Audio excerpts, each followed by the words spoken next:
three-dimensional case. Now, in a future homework, you will be doing the equivalent of this calculation here with the Laplacians. It's not complicated, so that you will derive what the current is. And the current must be a very similar formula as this one. And indeed, I'll just write it here. The current is h bar over m, the imaginary part of psi star, and instead of d dx, you expect the gradient of psi. That is the current for the probability in 3 dimensions.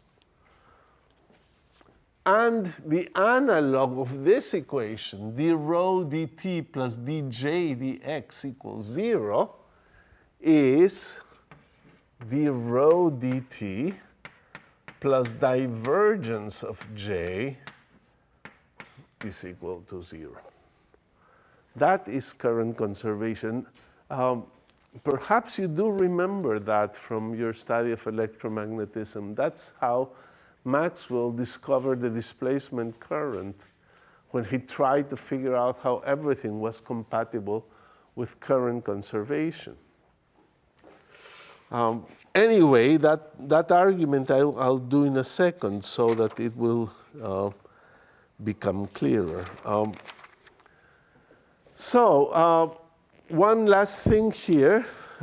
It's something also you can check. The units here of j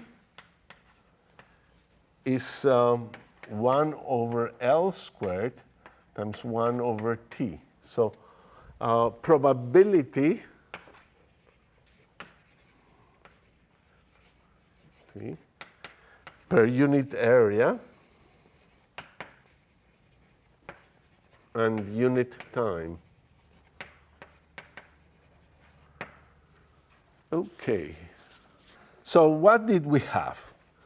We were doing the integral of the derivative of the integral given by n. It was over here, dn dt. We worked hard on it, and dn dt was the integral of d rho dt. So it was the integral of d rho dt dx. But we showed now that d rho dt is minus dj dx. So here you have integral from minus infinity to infinity dx of dj dx. And therefore, this is, I should have a minus sign because it was minus dj dx. This is minus the current at x equals infinity and t minus the current at x equals minus infinity and t.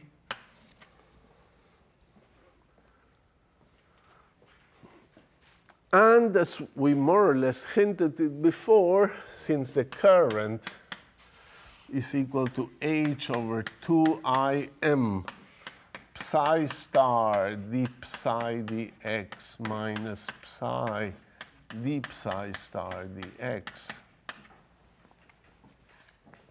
As you go to plus infinity or minus infinity, these things go to 0, given the boundary conditions that we put.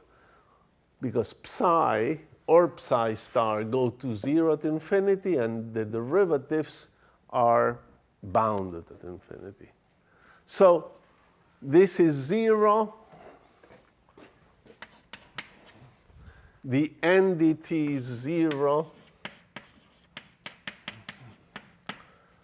All is good. And two things happened. In the way of doing this, we realized that the computation we have done pretty much established that this is equal to that, because dn dt is the difference of these two integrals, and we showed it's 0. So this is true, and therefore we suspect H is a Hermitian operator. And the thing that we should do in order to make sure it is put two different functions here, not two equal functions. This works for two equal functions, but for two different functions, and check it as well. And we'll leave it as an exercise. It's a good exercise. But this shows the consistency. Let's see. But we discovered two important ideas, two ideas. One, the existence of a current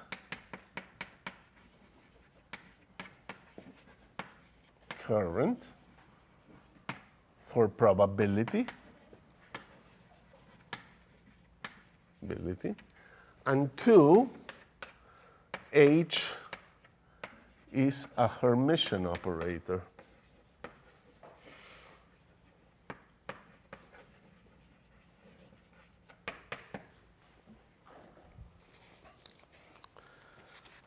So, okay, so last thing is to explain the analogy with current conservation. I think this should help as well. So the interpretation that we'll have is the same as we have in electromagnetism, and there's a complete analogy for everything here. So not for the wave function, but for all these charge densities and current densities. So we have electromagnetism and quantum mechanics. We have rho. Here is the charge density. And here is the probability density. Probability density. If you have a total charge, Q, in a volume, charge in a volume, here is the probability to find the particle in a volume. In a volume. There's a J in Maxwell's equations as well, and that's a current density. Ampere's law has that current, generates the curl of B. And here is a probability current density. Probability current density.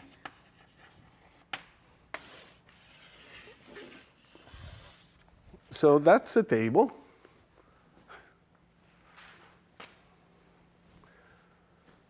So what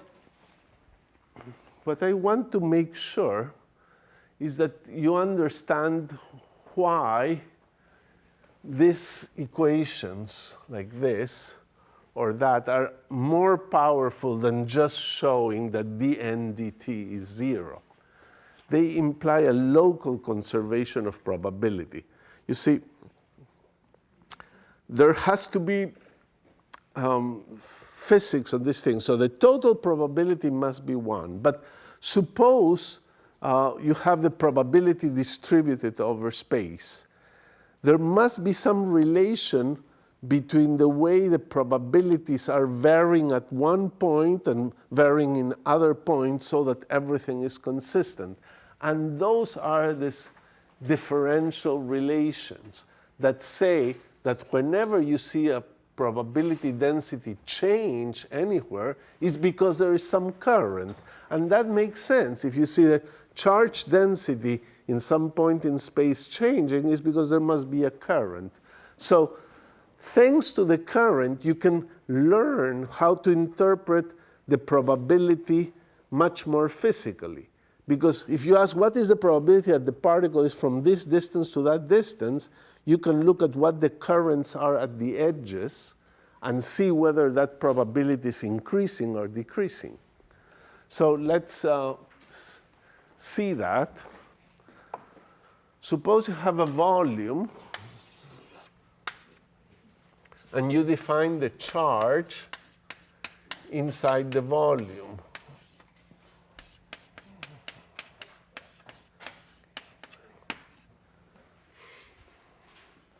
Then you say, okay, does this charge change in time? Sure, it could.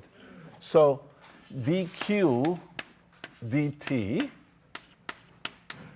is equal to integral d rho dt d cube x over the volume. But d rho dt, by the current conservation equation, that's the equation we're trying to make sure your intuition is clear about. This is equal to minus the integral of j, of divergence of j, d cube x over the volume. Okay, but then Gauss's law. Gauss's law tells you that you can relate this divergence to a surface integral. dq dt is therefore minus the surface integral, the area of the current times that, so I'll write it as minus j dA, the flux of the current, over the surface that bounds. This is the volume, and there's a surface bounding it. So by the divergence theorem, it becomes this. And this is how you understand current conservation. You say, look, charge is never created or destroyed. So if you see the charge inside the volume changing, it's because there's some current escaping through the surface. So that's the physical interpretation of that differential equation, of that d rho dt plus divergence of j is equal to 0. This is current conservation, and many people look at this equation and say, what? Current conservation? I don't see anything. But when you look at this equation, you say, oh yes, the charge changes only because it escapes the volume, not created nor destroyed. So the same thing happens for the probability. Now, let me close up with the statement in one dimension, which is the one you care at this moment more, at least. And on the line, you would have points A and B. And you would say the probability to be within A and B is the integral from A to B dx of rho.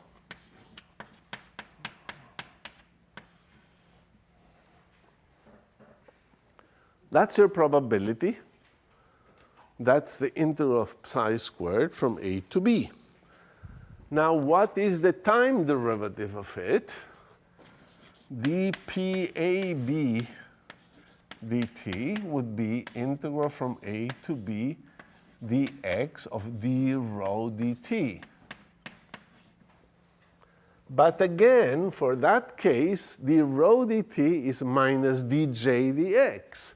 So this is minus dx dj dx between B and A.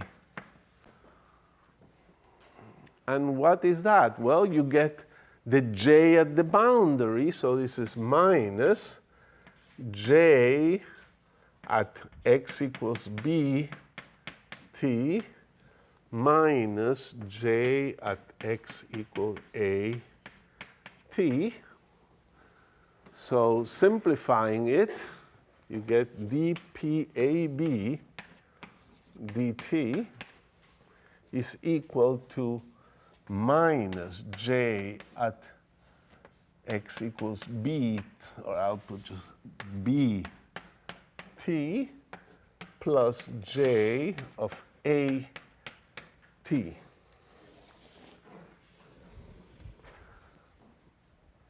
Let's see if that makes sense. You have been looking for the particle and decided to look at this range from A to B. That's the probability to find it there. We learned already that the total probability to find it anywhere is going to be 1, and that's going to be conserved, and it's going to be no problems. But now let's just ask even what happens to this probability in time. Well, it could change because the wave function could go up and down. Maybe the wave function was big here, and a little later is small, so there's less probability to find it here. But now you have another physical variable to help you understand it, and that's the current. That formula we found there for j of x and t in the upper blackboard box formula is a current that can be computed. And here you see, if the probability to find the particle in this region changes, is because some current must be escaping from the edges. And let's see if the formula gives it right.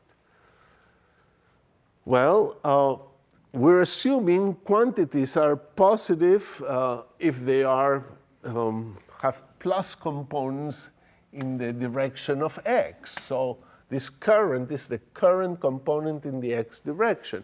And it should not be lost, maybe I didn't quite say it, that if you are dealing with the divergence of j, this is djx dx plus djy dy plus djz dz. And in the case of one dimension, you wouldn't have those, and you get this equation. So it's certainly the reduction. But here you see, indeed, if the currents are positive, if the current at B is positive, there's a current going out, so that tends to reduce the probability. That's why the sign came out with a minus. On the other hand, if there's a current in A, that tends to send in probability, and that's why it increases it here. So the difference between these two currents determines whether the probability here increases or decreases.